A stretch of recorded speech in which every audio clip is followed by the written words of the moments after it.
الحمد لله رب العالمين أشهد أن لا إله إلا الله وحده لا شريك له وأشهد أن سيدنا ومولانا محمدا عبده ورسوله صلى الله تبارك وتعالى عليه وعلى آله وأصحابه وذرياته أجمعين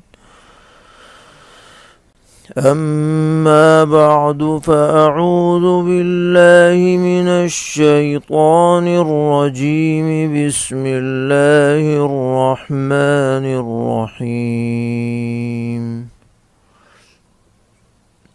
يا أيتها النفس المطمئنة ارجعي إلى ربك راضية مرضية فادخلي في عبادي وادخلي جنتي صدق الله مولانا العلي العظيم.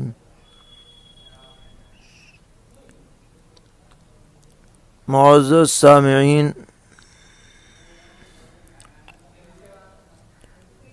طبیعت بہت افسردہ اور بوجھل ہے.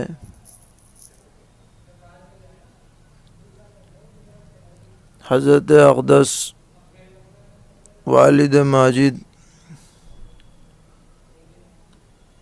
امیر الہند حضرت مولانا قاری سید محمد عثمان صاحب منصور پوری نور اللہ مرقدہ، جن کو ہم ادب اور محبت کے جذبات کے ساتھ بچپن سے اب بھی کے نام سے پکارتے رہے، ان کی وفات کا غم تازہ ہے اور کبھی بھی اس کی طرف سے خیال ہٹتا نہیں ہے، اور ایسا محسوس ہو رہا ہے جیسے ہم گھنی چھاؤں سے نکل کر کھلی ہوئی دھوپ میں آ گئے ہیں اور ایک بڑا بوجھ ہمارے سر پر رکھ دیا گیا ہے.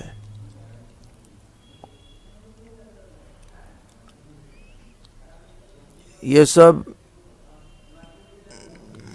صدمہ اپنی جگہ، لیکن ایک حدیث پیش نظر ہے کہ سرور عالم صلی اللہ تعالی علیہ وسلم ایک مجلس میں تشریف فرما تھے اور آپ کے سامنے سے ایک جنازہ گزرا. آپ نے پوچھا کہ یہ کس کا جنازہ ہے؟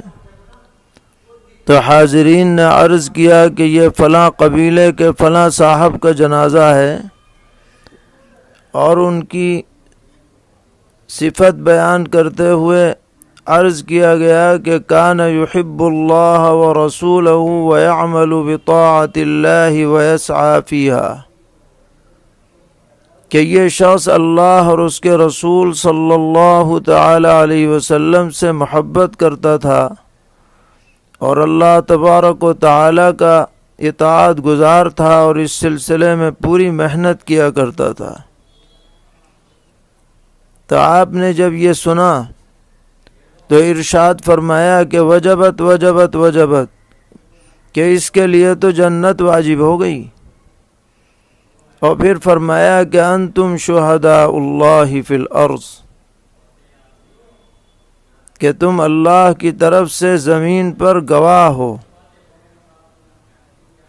اور حضرات شارحین لکھتے ہیں کہ ان گواہوں میں ثقہ اور متقی لوگوں کی گواہی مراد ہے. جس سے یہ پتہ چلا کہ جس شخص کے بارے میں روئے زمین پر رہنے والے دیندار، متقی، پرہیزگار اور ثقہ لوگ خیر کی گواہی دیں، اس کے محاسن بیان کریں، اس کی اچھائیاں بیان کریں، تو یہ اس کے جنتی ہونے کی دلیل ہے۔ یہی بات آج ہم اپنے پیارے اور مشفق والد ماجد رحمہ اللہ تعالی کے بارے میں دیکھ رہے ہیں کہ دنیا کے مختلف خطوں سے مسلسل تعزیتی پیغامات کا سلسلہ جاری ہے، اور ہر شخص آپ کی دیانت و امانت، طبعی شرافت، خوش اخلاقی، حق نوازی، اصول پسندی، دینداری اور ورع و تقوی کی شہادت دے رہا ہے۔ اس لیے امید ہی نہیں بلکہ یقین ہے کہ اللہ تبارک و تعالی اپنے دین کے اس مخلص خادم اور مقرب بندے کو اپنی خاص رحمت میں ڈھانپ لیں گے،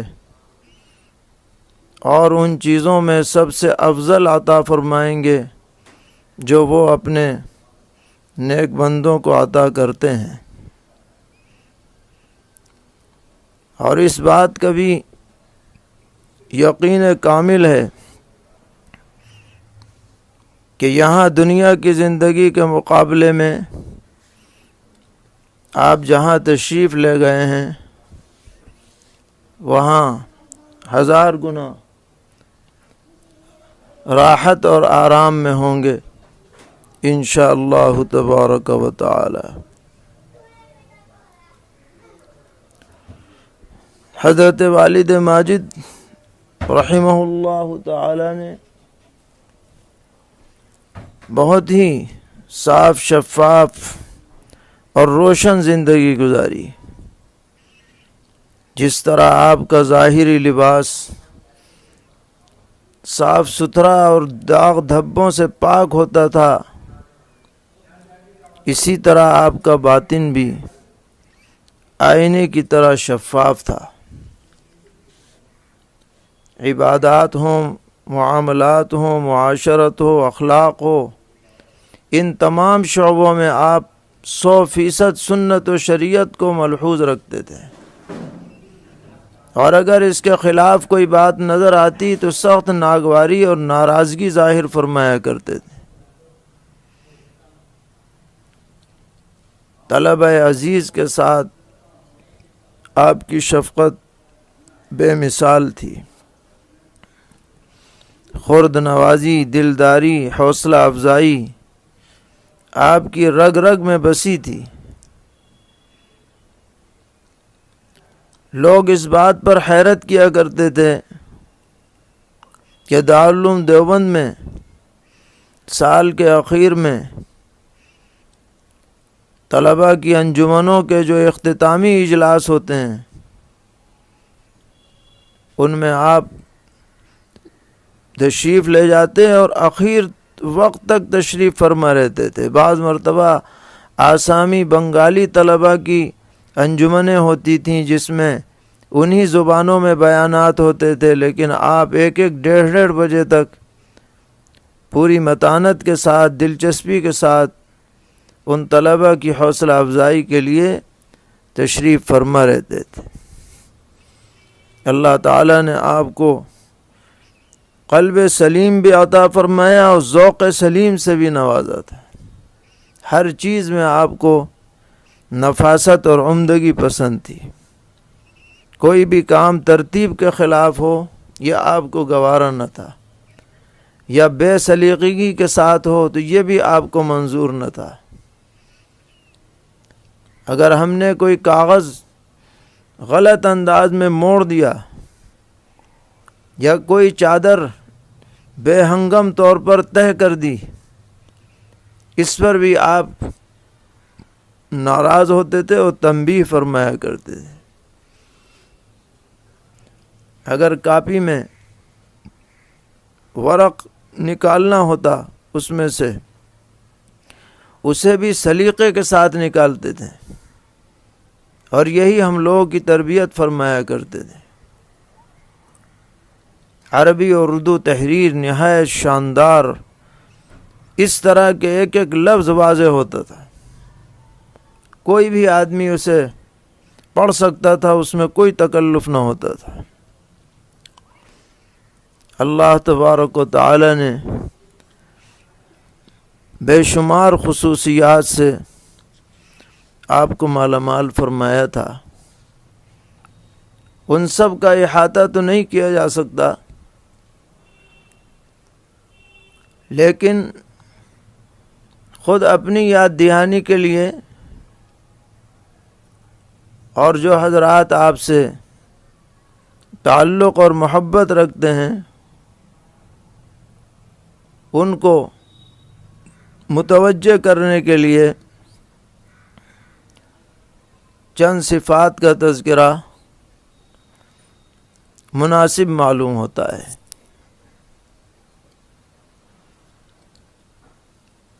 سب سے پہلی صفت جو آپ کی ایک نہایت ممتاز خوبی تھی وہ ورع و تقوی کی صفت تھی۔ پوری زندگی ہمارے سامنے ہے،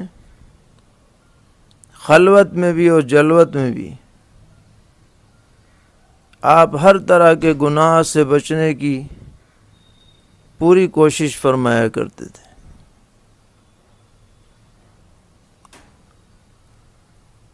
گھر سے باہر نکلتے ہمیشہ نگاہ نیچی رکھتے تھے،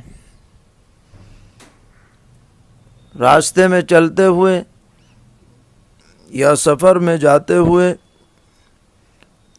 بقدر ضرورت نظر اٹھاتے تھے۔ زبان کے اعتبار سے انتہائی محتاط تھے، بد زبانی یا ایسی گفتگو جو تہذیب اور مروت کے خلاف ہو آپ کی زبان سے صادر نہیں ہوتی تھی۔ مالی معاملات میں انتہائی محتاط تھے۔ آپ کے پاس بھائی بہنوں کا کھیتی کی آمدنی کا حساب جمع ہوتا تھا، جس کا جو حق ہے پائی پائی کا حساب نکال کر اس کو پہنچاتے تھے۔ خود اپنا حساب کتاب بھی پوری طرح لکھ کر کے رکھتے تھے۔ ہم لوگوں سے اس بارے میں بہت کوتاہی ہوتی تھی، لاپرواہیاں ہوتی تھیں، لیکن حضرت کا مزاج یہ تھا کہ جو بھی خرچ ہو لکھا جائے تاکہ کسی کا حق اپنے اوپر باقی نہ رہے۔ تو اللہ تبارک و تعالی نے ورع و تقوی کی اعلیٰ صفت آپ کے اندر رکھی تھی، اور یہ وہ صفت ہے جو انسان کو اللہ تبارک و تعالی اور بندوں کی نظر میں محبوب اور مقبول بنانے والی ہے۔ قرآن پاک میں خود ارشاد فرمایا گیا، ان اکرمکم عند اللہ اتقاکم، اللہ کی نظر میں تم میں سب سے معزز وہ ہے جو سب سے بڑا متقی اور پرہیزگار ہے۔ دوسری صفت جو آپ میں نمایاں تھی وہ علم میں رسوخ، پوری گہرائی آپ کو حاصل تھی۔ سطحی مطالعہ، روا روی، سرسری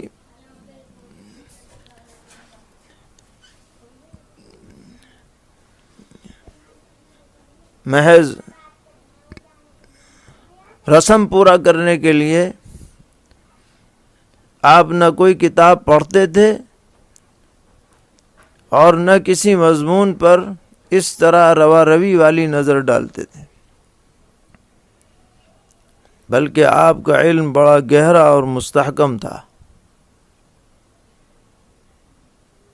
اور حضرات اکابر دیوبند رحمہم اللہ تعالی سے پوری طرح ہم آہنگ تھا۔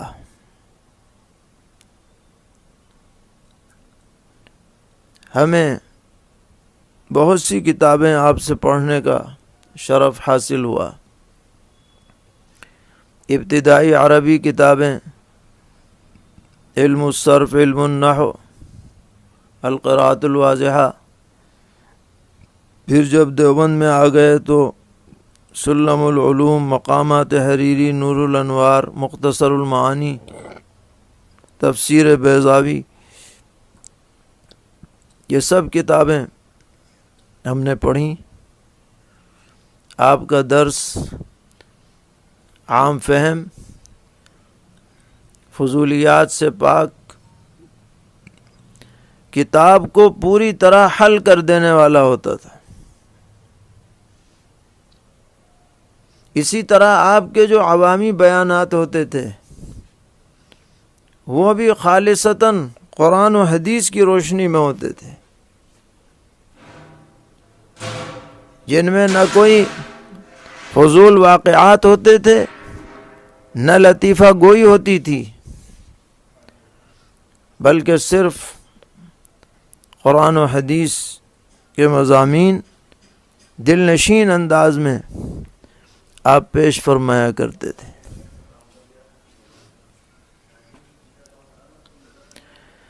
تیسری صفت آپ کی تھی کہ اللہ تعالیٰ نے اعلیٰ درجے کی حقیقی تواضع سے سرفراز فرمایا تھا۔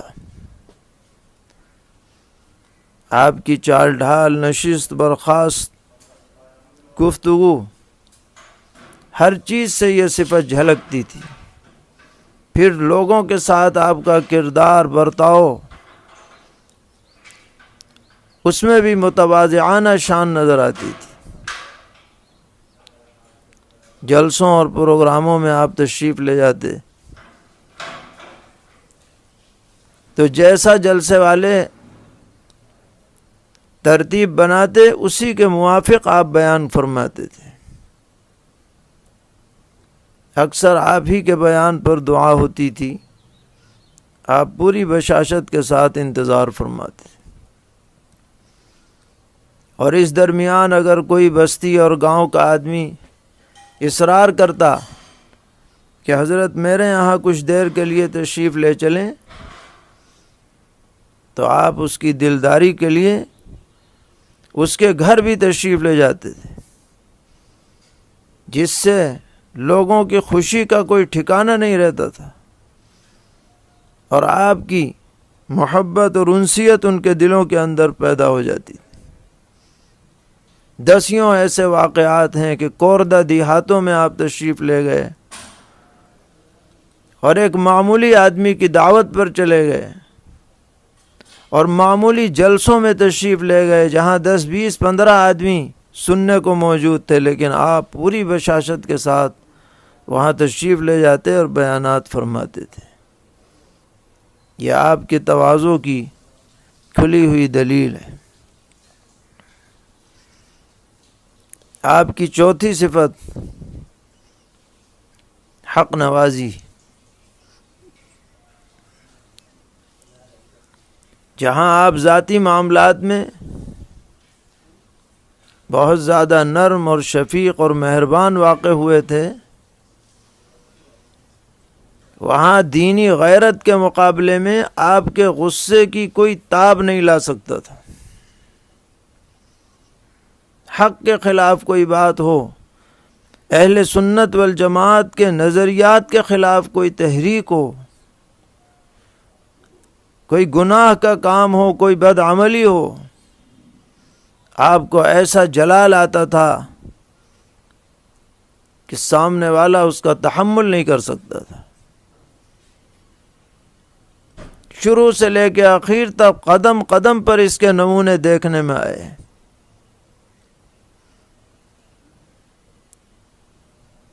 چنانچہ آپ فرق باطلہ اور افکار زائغہ کے سلسلے میں ہمیشہ سخت رویہ اپنانے کے قائل رہے۔ اس بارے میں ادنا سی مداہنت اور مصلحت پسندی آپ کو گوارا نہ تھی۔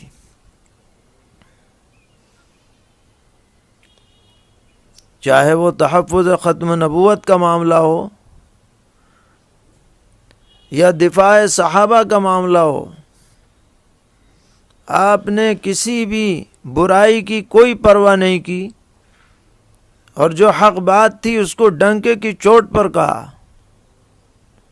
حتیٰ کہ بعض مواقع پر کسی رشتہ داری کا بھی خیال نہیں کیا، اور جو حق کا پیغام تھا اسے قریہ قریہ تک پہنچایا۔ اس میں ذرہ برابر بھی آپ نے کوتاہی نہیں فرمائی، اور یہی مزاج آپ نے اپنے متعلقین کا بنایا۔ بار بار یہ فرمایا کرتے تھے کہ جو اہل سنت والجماعت کے طریق پر نہیں ہے اس سے ہمارا کوئی تعلق نہیں۔ ہماری رشتہ داری، ہماری قرابت اور ہمارا جو بھی رشتہ ہے وہ اسی وقت تک ہے جب تک کہ دین اور شریعت کے خلاف نہ ہو۔ اگر دین اور شریعت اور نظریہ برحق کے خلاف ہوگی کوئی بات، تو اس میں کوئی رشتہ داری اور قرابت نہیں ہے۔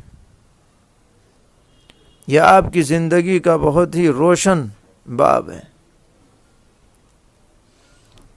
اسی طرح آپ کی پانچویں صفت، جس کو ہر لمحے محسوس کیا جا سکتا تھا،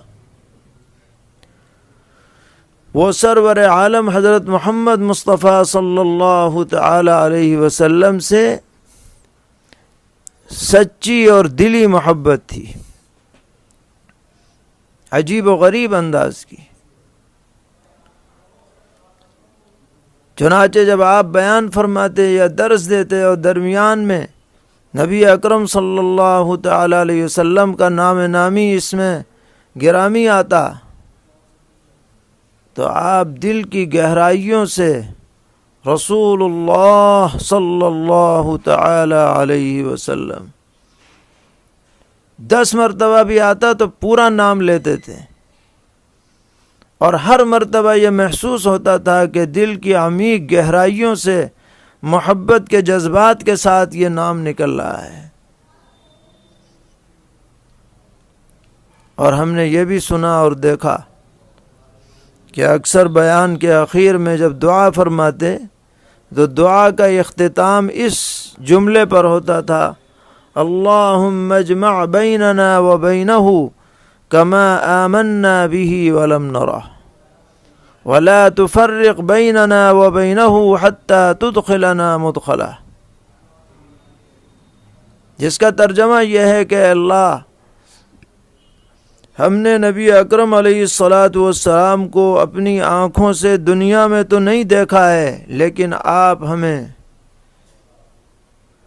آخرت میں انہی کے ساتھ جمع فرما دیجیے گا، اور جب تک ہم آپ کی جگہ میں داخل نہ ہو جائیں ہمیں آپ سے الگ مت رکھیے گا۔ بہت ہی دل کی گہرائی سے آپ یہ دعا فرماتے تھے، اور اکثر یہ دعا کرتے ہوئے آواز گلوگیر ہو جاتی تھی۔ یہ آپ کی محبت رسول کی کھلی ہوئی نشانی اور دلیل ہے۔ زندگی میں سنت کا اتباع ہر موقع پر کرنے کا اہتمام رہا، اور آپ نے جو ہندوستان میں بالخصوص تحفظ ختم نبوت کے سلسلے میں جو عظیم الشان قربانیاں پیش فرمائی ہیں، یہ دراصل اسی عشق نبوی کی بنیاد پر تھیں۔ آپ رد قادیانیت کی محنتوں کو عبادت سمجھ کر کے انجام دیتے تھے، اور اس میں کوئی دو رائے نہیں ہے کہ جس طرح اس موضوع پر آپ کو شرح صدر اور بصیرت حاصل تھی، بہت کم لوگوں کو اس طرح کی صلاحیت اس بارے میں میسر آتی ہے۔ نزول عیسیٰ، ظہور مہدی اور ختم نبوت، ان تینوں موضوعات پر آپ کی تربیتی پروگراموں میں جو تقریریں ہوتی تھیں وہ لوگوں کے سینوں کو کھول دیتی تھیں، اور ایک ایمانی تازگی اس سے محسوس ہوتی تھی۔ بہت سے لوگ کہا کرتے تھے کہ یہ تو ایک بے ضرورت موضوع ہے، اس کو یوں اٹھا دیا گیا ہے، خواہ اسے پھیلایا جا رہا ہے، لیکن حضرت رحمت اللہ علیہ پورے شرح صدر کے ساتھ اس کام میں لگتے تھے، اور یہ سمجھتے تھے کہ یہ ان کے لیے عظیم الشان صدقہ جاریہ اور ذریعہ نجات ہے۔ اس کا ایک خوشکن پہلو بطور بشارت آپ کی وفات کے بعد اس طرح سامنے آیا کہ دارالعلوم دیوبند کے تنظیم و ترقی کے ناظم جناب مولانا محمد راشد صاحب، انہوں نے وفات کے بعد خواب دیکھا کہ حضرت والا اہتمام میں تشریف فرمائیں اور سر پر نہایت نورانی تاج رکھا ہوا ہے۔ مولانا راشد صاحب فرماتے ہیں کہ خواب میں مجھے پوچھنے کی ہمت نہیں ہو رہی تھی، لیکن بار بار میں تاج کو دیکھ رہا تھا۔ تو کچھ دیر کے بعد آپ نے فرمایا کہ یہ 2 تاج بھیجے گئے ہیں، ایک حضرت مولانا شاہ عطا اللہ بخاری رحمۃ اللہ علیہ کے لیے ہے اور ایک میرے لیے ہے۔ یہ خواب تعبیر کا محتاج نہیں ہے، اس سے یہ پتہ چلا کہ جس طرح حضرت امیر شریعت مولانا شاہ عطا اللہ بخاری رحمۃ اللہ علیہ کی ختم نبوت کے سلسلے میں قربانیاں اللہ تعالیٰ نے قبول فرمائیں، اسی طرح حضرت والد ماجد امیر الہند نور اللہ مرقدہ کی یہ محنت بھی عند اللہ قبول ہے، اور آپ کو اس بنیاد پر بھی عزت و تکریم سے نوازا جائے گا، اور نوازا گیا ہے۔ تو یہ آپ کا عشق رسول تھا جو آپ کی ہر نقل و حرکت سے ظاہر ہوتا تھا۔ آپ کی چھٹی اور اہم صفت جو ہم سب کے لیے قابل تقلید ہے، وہ آپ کی صلہ رحمی ہے۔ رشتہ داروں کے حقوق کا آپ نہایت خیال رکھتے تھے۔ ہمیں یاد ہے کہ امروہہ کا زمانہ ہو یا دیوبند کا، ہر عید بقرعید کے موقع پر باقاعدہ سفر کر کے محض اعزاء سے ملاقات کے لیے منصور پور، خان جہاں پور، حسین آباد، سیکری وغیرہ تشریف لے جاتے تھے۔ اور اس زمانے میں سواری کی بھی زیادہ سہولتیں نہیں تھیں، عموماً پیسنجر ٹرینوں سے یا لوکل بسوں سے یا ٹانگوں سے سفر ہوتا تھا، لیکن آپ پوری بشاشت کے ساتھ یہ ساری مشقت برداشت فرماتے اور اعزاء کے حقوق کو ادا فرماتے تھے، خوشی اور غمی کے مواقع پر خاص طور پر جانے کا اہتمام رکھتے تھے،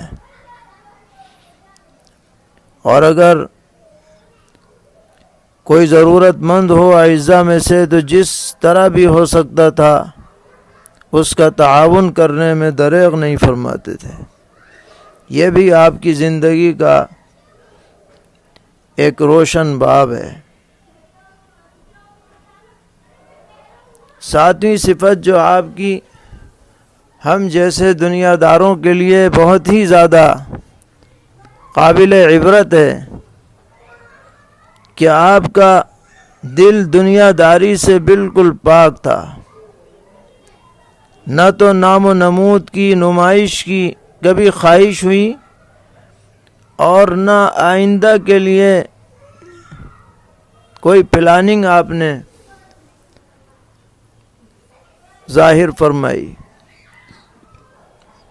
پوری زندگی آپ نے یا تو کرائے کے عام مکانوں میں گزار دی یا مدرسے کی طرف سے جو مکانات دیے گئے انہی میں آپ بہت ہی خوشی کے ساتھ رہتے رہے۔ کسی نے اگر کہا بھی کہ آپ اپنا مکان الگ بنا لیجئے تو ہنس کر کے ٹال دیا کرتے تھے۔ ٹیپ ٹاپ والی بات، سجاوٹ کی بات ان کی زندگی میں بالکل نہیں تھی۔ گویا وہ رہتے تھے دنیا میں لیکن ان کی ساری توجہ آخرت کی طرف تھی، اور انشاءاللہ آخرت میں انہیں اس کا بھرپور بدلہ ملے گا۔ اللہ کی ذات سے یہی یقین ہے۔ آٹھویں اور ایک اہم صفت یہ بھی ہے کہ فضول گفتگو سے، فضول مجالس سے، فضولیات سے آپ بالکل دور اور نفور تھے۔ گھر میں ہوں یا گھر سے باہر کسی نہ کسی اچھے کام میں مشغول رہتے تھے یا آرام فرماتے تھے۔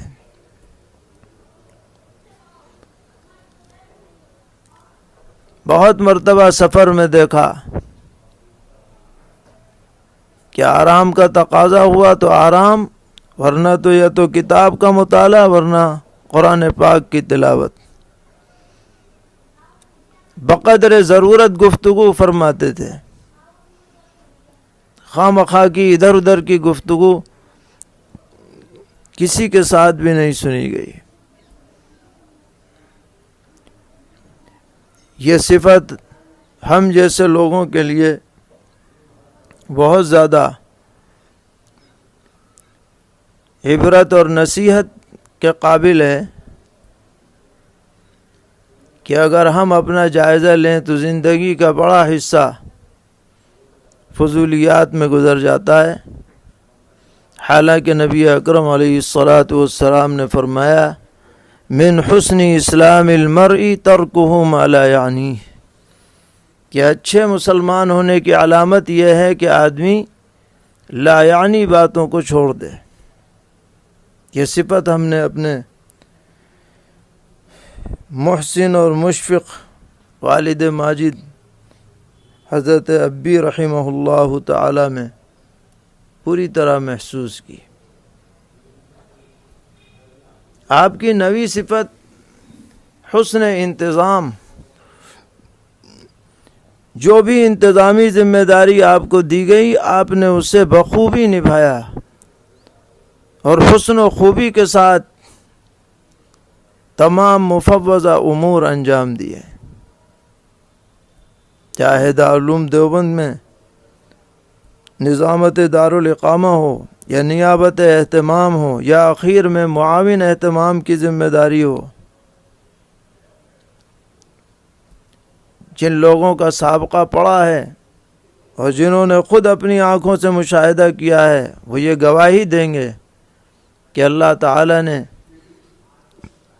علمی رسوخ کے ساتھ ساتھ انتظام کی بھی بہترین صلاحیت آپ کو عطا فرمائی تھی۔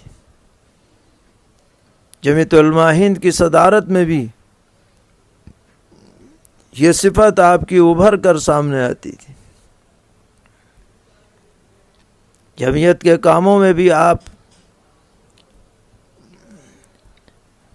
انتظام کو پسند فرماتے تھے، اور کہیں بے اصولی یا بے انتظامی کی بات آتی تو آپ کو ناگواری ہوتی تھی اور اس پر آپ نکیر فرمایا کرتے تھے۔ آپ کی 10ویں صفت ہے حسن تربیت، کہ آپ نے اپنے شاگردوں کی اور اپنے گھر والوں کی بہترین تربیت فرمائی، اپنی طرف سے کوئی دقیقہ نہیں چھوڑا۔ آپ شیخ الاسلام حضرت مولانا سید حسین احمد مدنی نور اللہ مرقدہ کے خانوادے کے مربی اور اتالیق سمجھے جاتے تھے۔ امروہہ میں ہمارے عزیز ماموں جگر گوشہ شیخ الاسلام حضرت مولانا سید اسجد صاحب مدنی دامت برکاتہم، اسی طرح برادر مکرم مولانا اخلد رشیدی صاحب، برادر مکرم مولانا سید ازہد مدنی صاحب، اور برادر مکرم مولانا سید محمود اسد مدنی صاحب، اور ہمارے خالہ زاد بھائیوں میں مفتی سید محمد حارث صاحب، عزیزم مولوی سید محمد معاذ، مولوی سید محمد سعد، مولوی سید محمد بشار، اسی طرح پھوپھی زاد بھائیوں میں سید محمد کلیم صاحب، اور بھی کئی قریبی اعزاء حضرت کی مکمل نگرانی میں رہے، اور ہم دونوں بھائیوں کے ساتھ بھی آپ نے جو اس سلسلے میں احسانات فرمائے ہیں،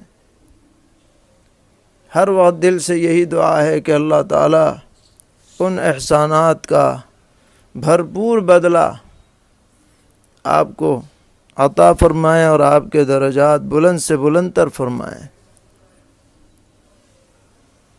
ہمیں یاد ہے کہ جب ہم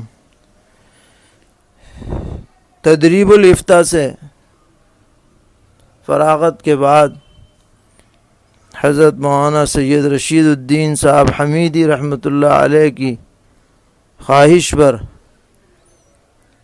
مدرسہ شاہی میں تدریس خدمت کے لیے جانے لگے تو حضرت ابی رحمۃ اللہ علیہ نے نصیحت فرمائی جاتے ہوئے۔ پہلی نصیحت یہ تھی کہ جب کوئی طالب علم تم سے کتاب سمجھنے کے لیے تمہارے کمرے پر آئے تو کبھی دروازہ بند کر کے اسے کتاب مت بتلانا۔ فرمایا کوشش یہ کرنا کہ سبق ہی میں سوال جواب ہو جائے درس میں، لیکن پھر بھی اگر کوئی آ رہا ہے تو اس حالت میں اسے سمجھاؤ کہ دروازہ کمرے کا کھلا رہے تاکہ کوئی فتنے میں تم مبتلا نہ ہو۔ دوسری بات یہ فرمائی کہ کبھی بھی انتظامیہ سے کسی کتاب کے پڑھانے کے بارے میں طلب مت کرنا کہ میں فلاں کتاب پڑھاؤں گا، ہرگز نہیں۔ جو مل جائے اللہ کے بھروسے پر اسے پڑھانا، کتاب چھوٹی ہو یا بڑی اسے مت دیکھنا۔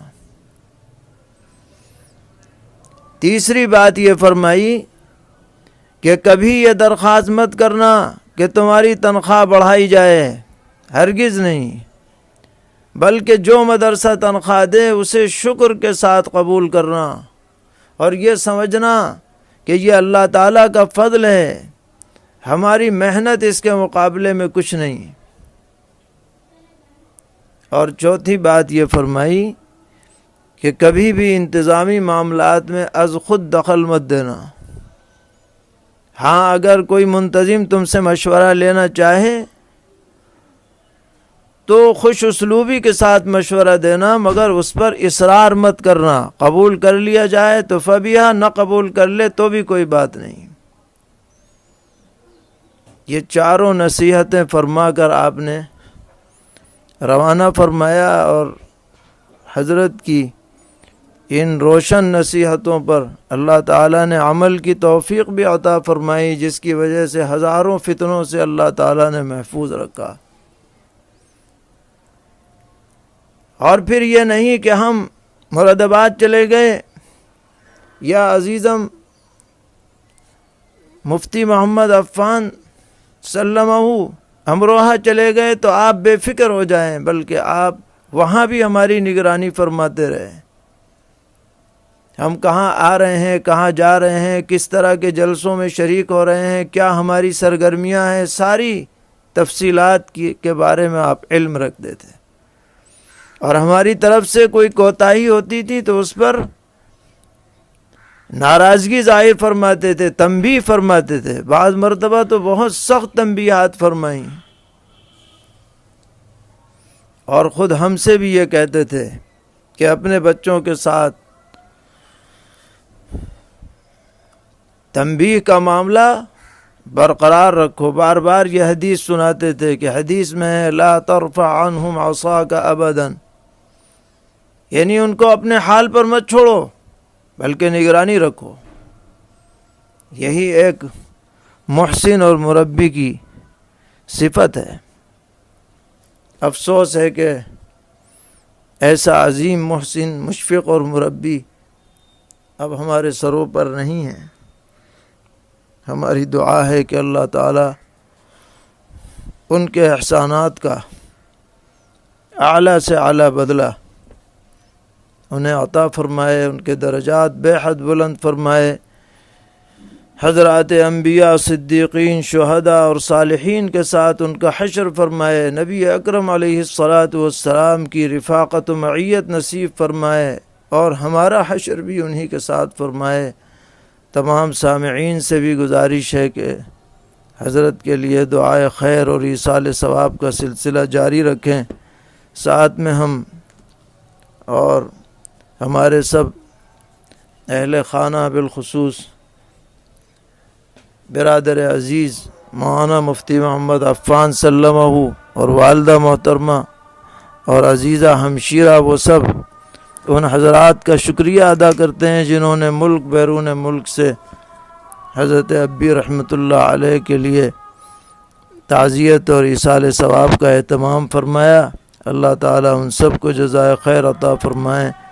وصلی اللہ تعالی علی خیر خلقہ محمد وآلہ وصحبہ اجمعین برحمتک یا ارحم الراحمین۔